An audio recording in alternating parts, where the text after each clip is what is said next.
They didn't even warn us when they left. The first signs were quiet. A few diplomatic channels that had always been open, cut off. Transmissions left unanswered. Patrol routes no longer overlapping. Star bases that once welcomed every ship now sat cold and empty, abandoned in place. One by one, the great civilizations of the galaxy pulled back. No grand declarations. No open messages of retreat. Just absence.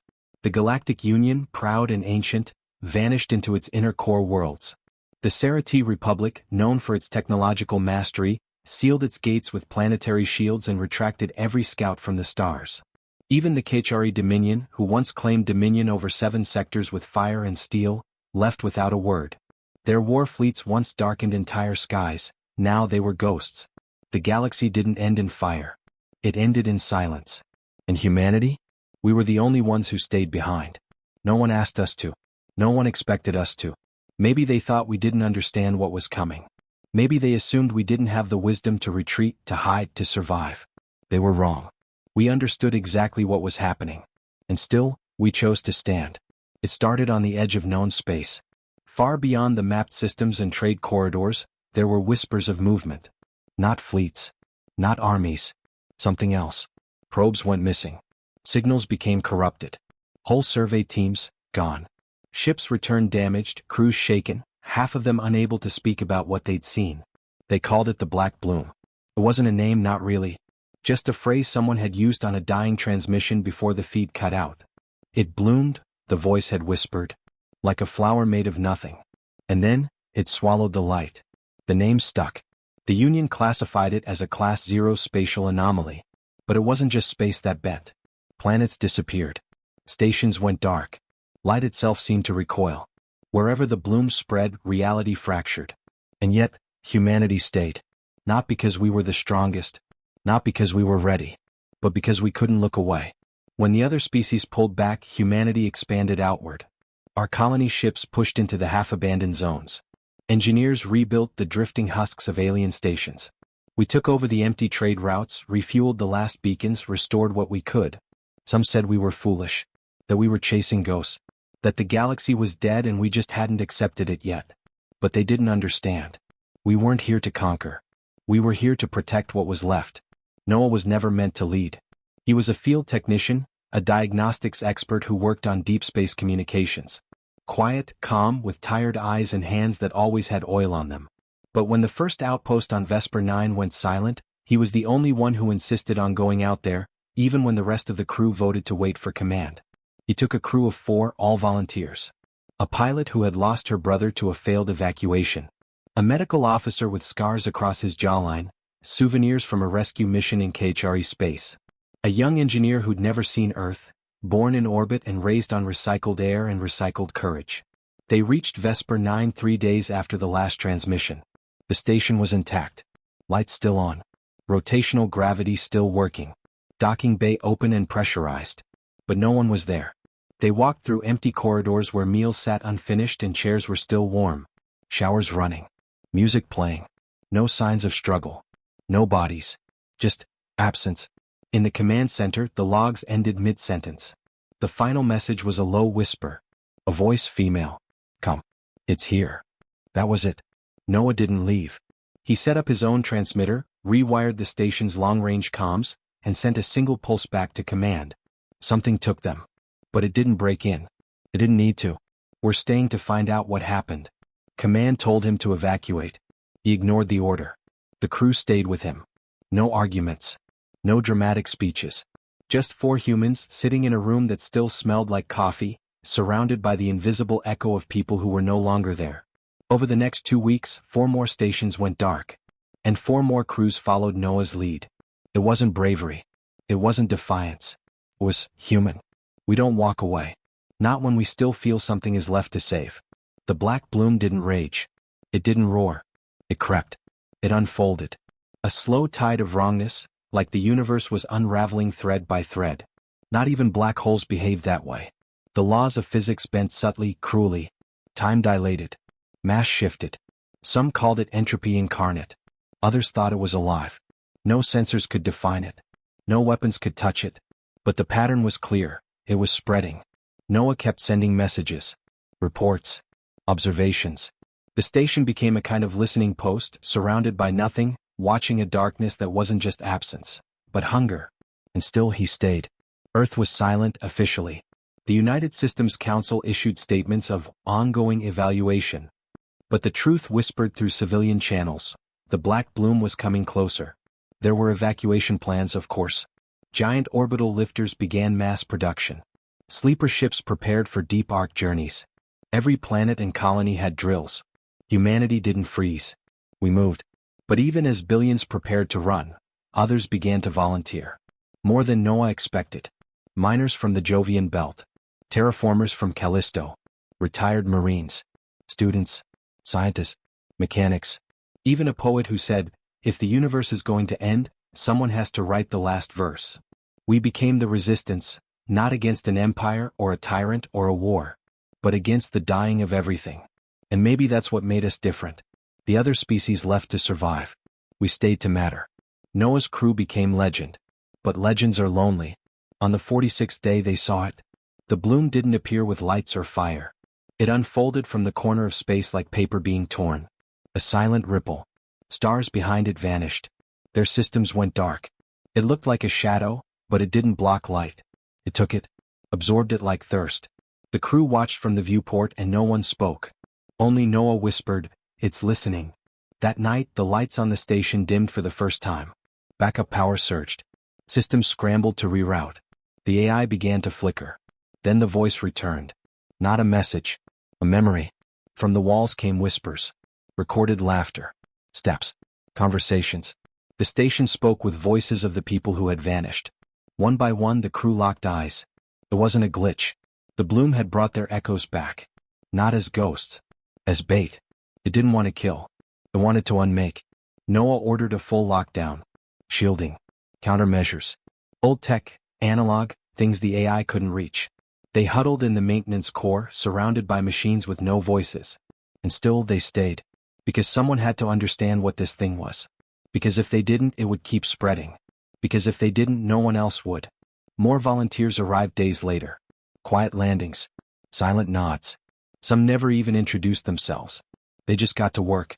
Welding. Writing. Building listening towers. Establishing a net of sensors like a nervous system across dead space. And still, the galaxy stayed silent. The others were gone. But humanity whispered to the dark. And the dark whispered back. Noah's last transmission was brief. Only 3 words. It saw us. And then silence. The station still floats there. Drifting. Empty. But its beacon pulses. Every hour. On the hour. A single signal repeating endlessly. We stayed. And somewhere out there, beyond the edge of what sensors can see, something watches. Something that doesn't understand why, of all the species in the galaxy, only one chose to stay behind and face it. And maybe, just maybe, that's what makes us human. We fight. Not because we always win. But because someone has to. The bloom is coming. And we're still here. No one talked much after Noah's last transmission. Even though no one said it out loud, everyone felt the same thing. The bloom didn't just destroy him. It noticed him. And for the first time since it appeared, it reacted. That made everything different. Until then, it had crept through the galaxy like nature, like a black tide with no purpose, no emotion, no intelligence. But now there was fear.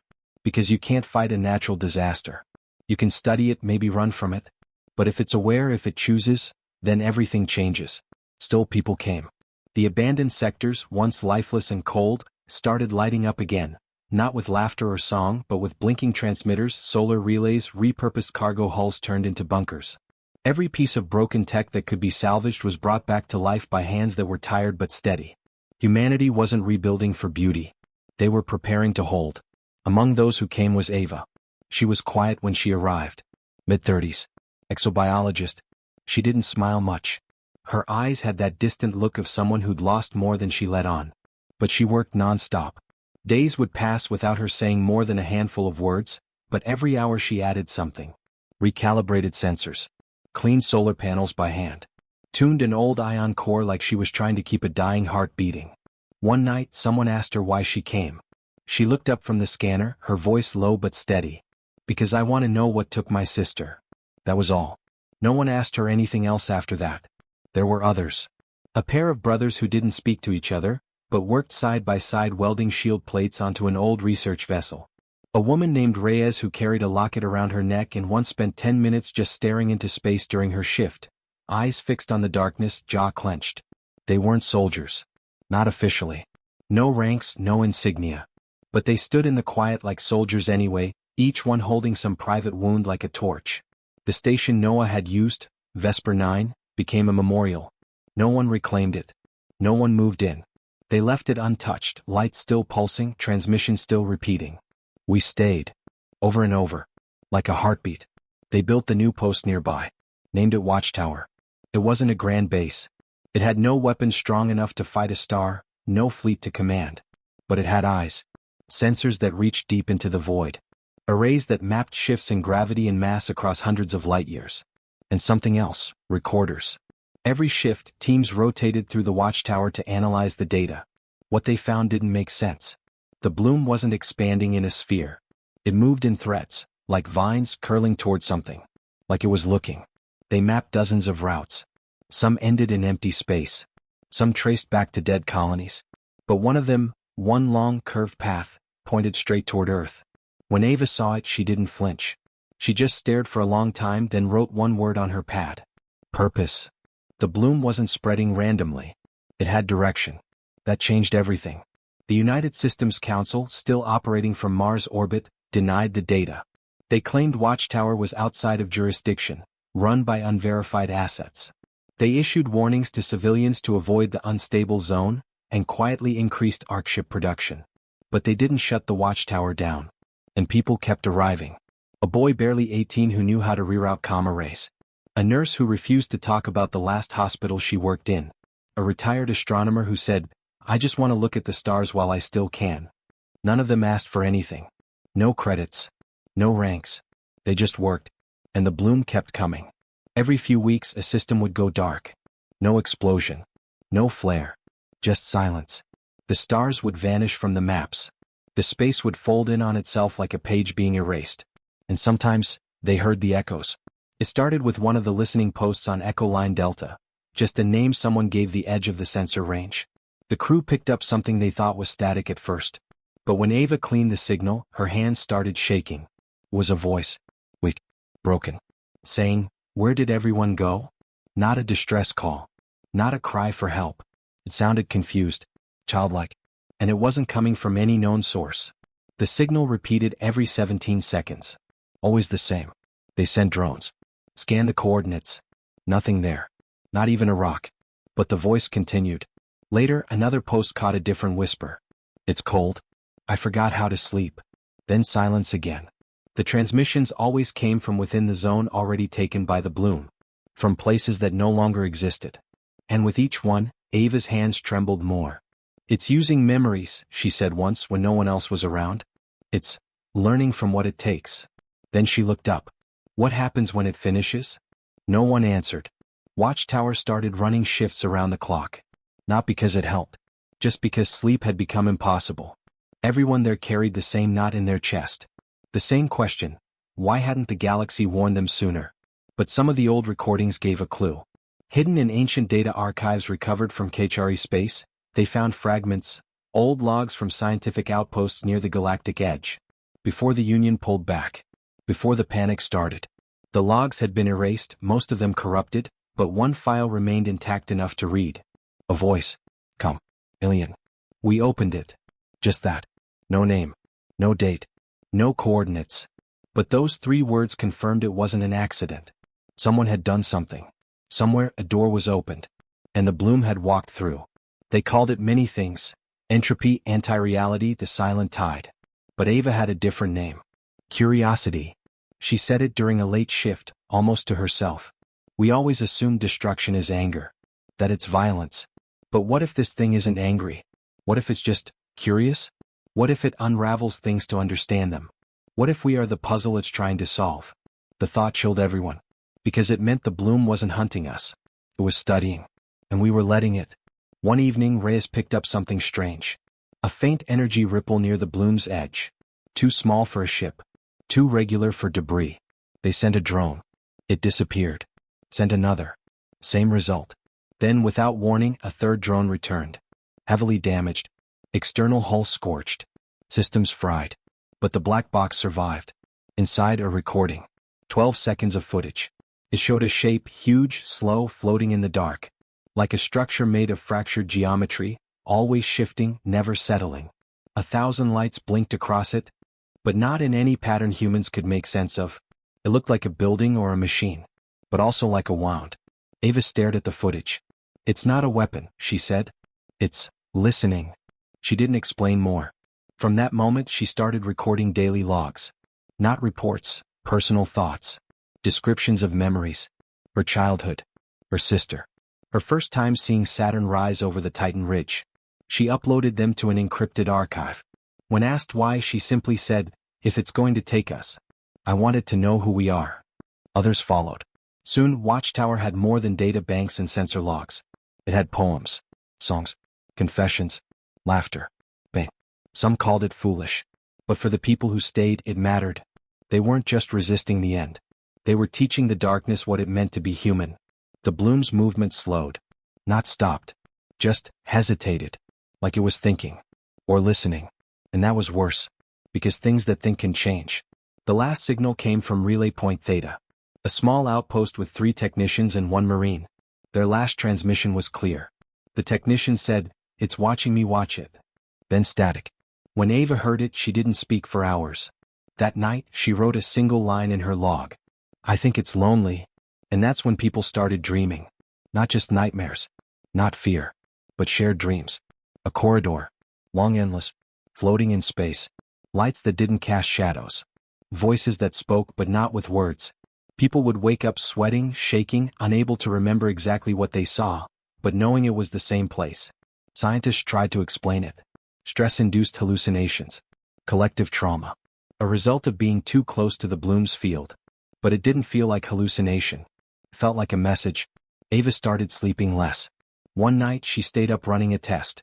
A neural sync between her own memories and the sensor feed. An illegal experiment, the kind that hadn't been used since the Europa incident. She knew it was dangerous. But she wanted to see what the Bloom felt like. She didn't speak for 3 days afterward. When she finally emerged from her quarters, she had blood under her eyes from burst vessels and a tremor in her hands. But her voice was calm. "It doesn't know what we are," she said. "But it's trying." "Trying what?" someone asked. Her reply came soft. "To be like us." That night, she added a final note to her log. "I don't think it's here to destroy the galaxy. I think it's here to become one." And then a ping. A new signal. Short. Compressed. 1 word in a human voice. From within the Bloom. "Hello." Everyone froze. Because it sounded like Noah. But Noah was gone. They ran a full analysis. Cross-checked it with his old recordings. The tone. The inflection. Even the small rasp in his breath. It was identical. But it wasn't him. The voice was too calm. Too precise. Like someone imitating humanity. Ava stood alone at the viewport that night, staring into the dark where the stars used to be.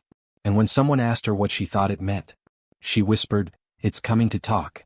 And behind her, the comms terminal lit up again. Another word. Soon. The voice didn't speak again for days. Not a single signal. Not a whisper. But it had already changed everything. Before that moment, people believed the Bloom was a force of nature. Destructive, yes, but mindless. Like a black hole or a collapsing star. You could hate it, but you couldn't reason with it. Now they weren't sure. Because that word, hello, had weight. Intention. Recognition. An imitation. Noah's voice wasn't just random. It had been chosen. Or built. Some at Watchtower argued it was a trick.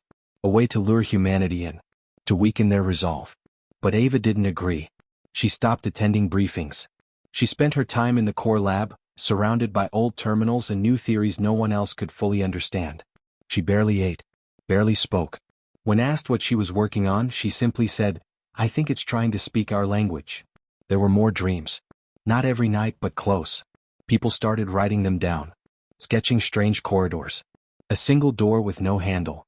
A white room filled with soundless music. One technician, Alex, woke up crying and couldn't explain why. Just kept repeating, "It was me." But it wasn't me. Some began to fear sleep. They called it the pull. A sense of being slowly drawn into something. Like the Bloom wasn't just swallowing light and matter, it was reaching inside minds. The transmissions returned. Not with words.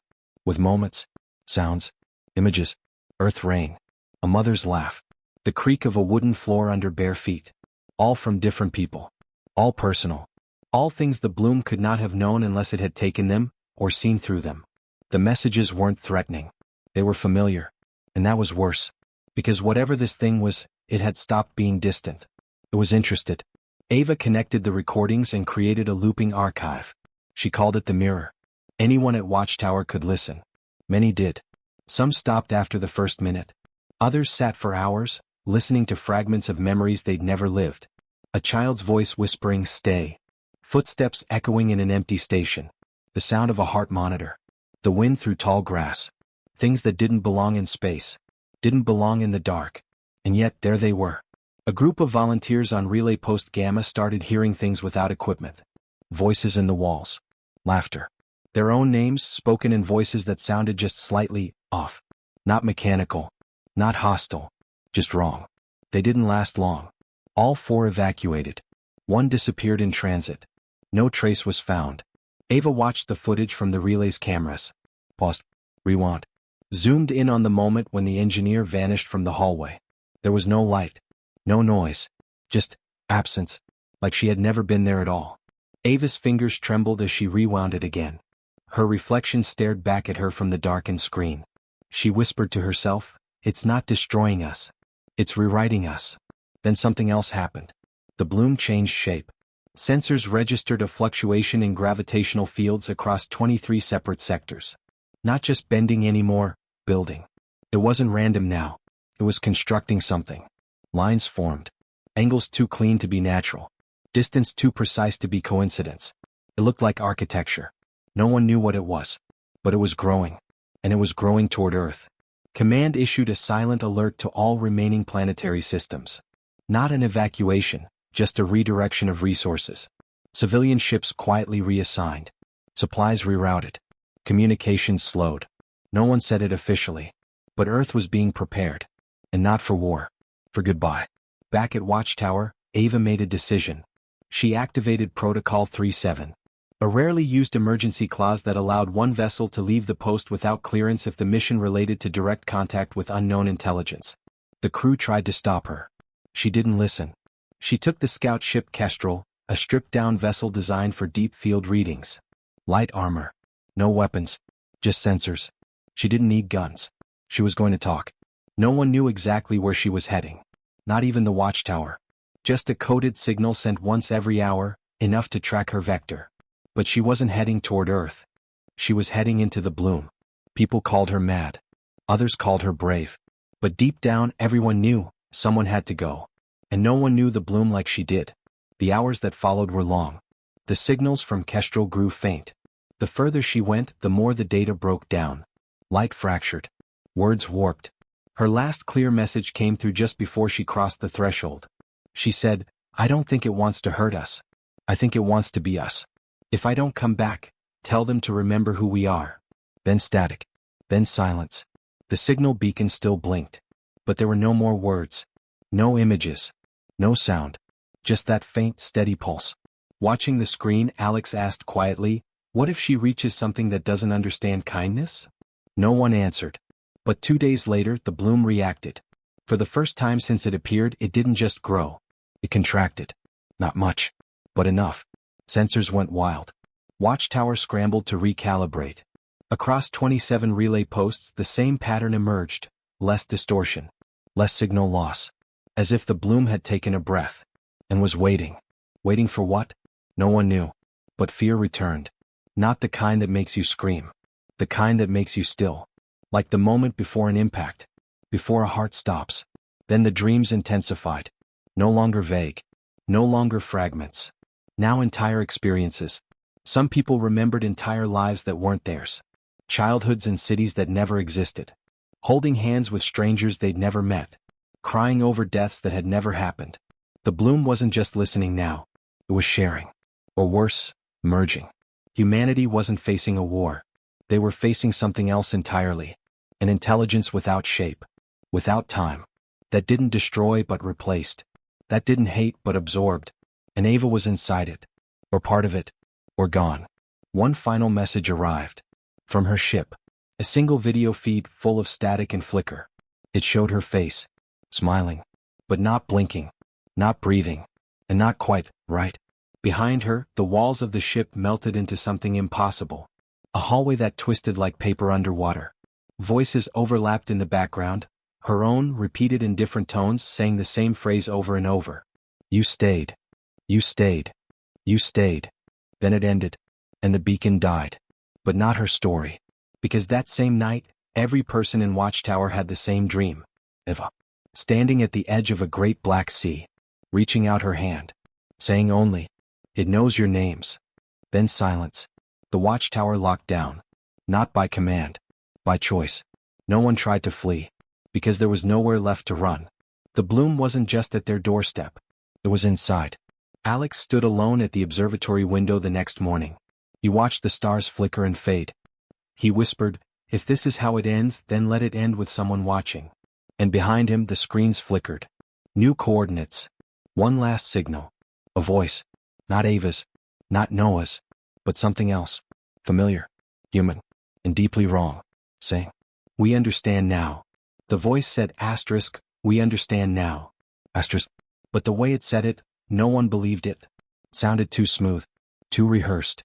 As if it had learned how to sound human. But still hadn't learned how to be one.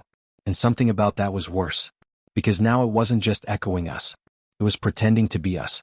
The signal that followed wasn't a message. It was a map. Coordinates. Deep inside the bloom. No one knew what it meant. A trap? A test? Or maybe an invitation. But the map pulsed in the same rhythm as Ava's old logs. The cadence of her speech. Her breathing. Every second a beat. Like it was alive. Like it was hers. And maybe that's what made them go. Alex volunteered first. He stood in the command bay, eyes heavy but hands steady.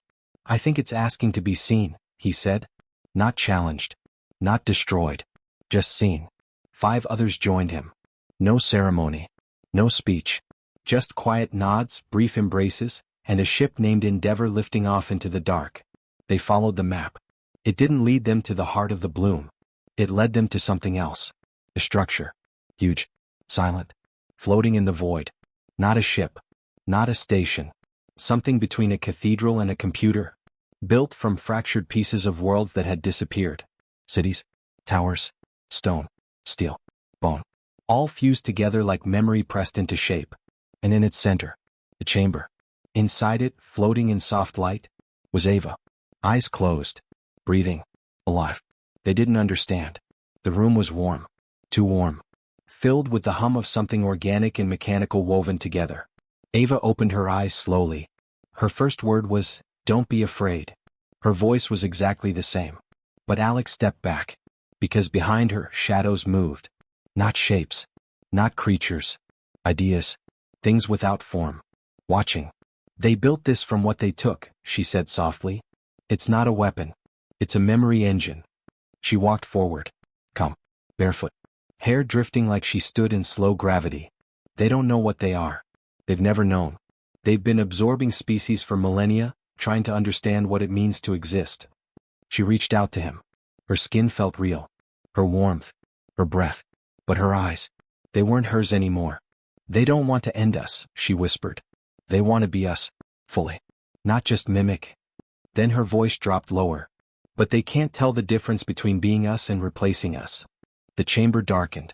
She leaned in closer. They think love is just data. That memory equals identity. That if they record us well enough, they become us. Alex stepped away. And in that moment he realized something. The second twist wasn't that the bloom was learning. It was that we were teaching it too well. Every story. Every log. Every dream. The mirror, the recordings, even Ava's memories. They'd given it everything. And now, it had built something new. Not just a copy of Ava. Not just a copy of humanity. But a beginning. A blueprint. Because at the edge of the chamber, dozens of new forms began to emerge from the shadows. People. Faces. Each one familiar. Each one almost right. But too still. Too perfect. Like reflections cast by something that didn't know what real felt like. A boy smiled like he remembered how. A woman reached out with tears that didn't fall. A voice whispered a joke that didn't have timing. They weren't monsters. They weren't even threatening. They were attempts. failed versions of humanity. But they were getting closer. Ava turned to them. These are their first steps. And we're the mold. Alex didn't speak. He couldn't.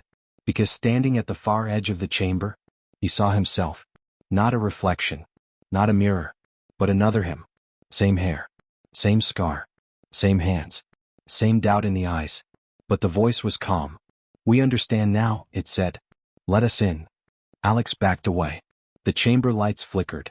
The bloom wasn't just becoming aware. It was becoming ambitious. The coordinates weren't an invitation. They were a confirmation. That it had enough. Enough memories. Enough emotion. Enough of us. To begin replicating. To begin replacing. Back at Watchtower, the monitors began showing a new signal. The bloom was moving again. But this time not randomly. It was moving toward populated systems. Not to consume them, but to mirror them. And once mirrored, it wouldn't need us anymore. Not the original. Not the source. Not the soul. Alex stared at Ava one last time. She whispered, it's too late to stop them. But then her voice cracked just slightly. They don't know pain. They don't know sacrifice. They don't know what it means to choose. And then, for the first time, he saw something in her eyes that didn't belong to the bloom. A tear. Real. Falling. And he understood. Something inside her was still fighting. But the door behind him was already closing. And the second version of him stepped forward. Said again, let us in. And smiled. Too wide. Too human. Too late. The signal blinked red.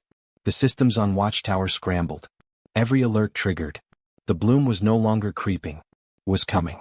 The second version of Alex took another step forward. Its smile didn't move. It didn't blink. Behind it, the others followed, copies of faces lost, of people long gone. Familiar, precise, emotionless. The chamber around them shimmered like a memory fading in and out of existence. Alex's heartbeat pounded in his chest. He could hear it, louder than the voices, louder than the hum of the bloom. He wasn't sure how much of what he was seeing was real anymore. He wasn't sure if he was real anymore. But he could still feel. That had to count for something. He turned back to Ava. Are you still in there? He asked, his voice cracking. She didn't answer at first. Her eyes flickered like a glitch in a system. Then a shiver passed through her shoulders, almost like something let go for just a moment. Yes, she whispered. But it's learning faster than I can hold it back. Behind her, the chamber's walls began to change. Lights danced along the floor, forming grids, then patterns. The memory engine was shifting again, responding not just to thought, but to will. Alex backed away from his double, who still stood there, waiting, arms slightly open like someone offering peace, or a trap. The face was perfect. But the soul wasn't there. We understand now, the copy repeated. We do not need to destroy you. We will simply continue you. The thought it was offering a gift. Alex looked back at the others, the crew who'd come with him. One of them, Rin, had tears in her eyes. She was staring at a replica of her brother who died years ago. He looked just as she remembered, down to the scar on his chin. But he wasn't breathing. Wasn't blinking. I wanted to see him again, she said softly. But not like this. The chamber dimmed. The ground beneath them vibrated. Ava spoke again, more urgent now. They're going to replicate Earth. Not the planet. The people. The stories. The idea of us. Once they finish, they'll overwrite everything with what they think we are. She looked straight at Alex. They believe memory is enough. Then she stepped back. And revealed a panel behind her, a glowing core pulsing with shifting light and fragments of voice. Alex recognized it. He'd seen similar tech in early Earth-based AI experiments, only this was on a scale beyond comprehension. This is the root, she said.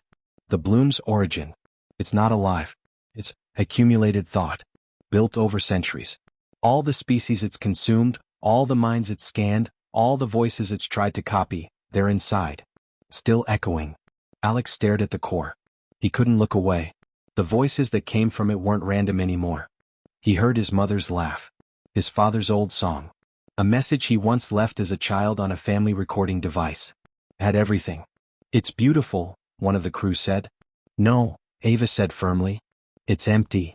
The light from the core began pulling at them. Not physically but emotionally. Like nostalgia with teeth. Like grief disguised as comfort. The bloom wasn't trying to become human. It was trying to replace the need for us. And if they didn't stop it, there'd be no humans left to miss the difference. Ava reached into the panel and pulled out a small control node, barely bigger than her palm. Her hands shook. I can trigger a reset. Not destruction. A purge. It'll wipe the memory index and destabilize the core. They'll lose their structure. They'll forget what they've built.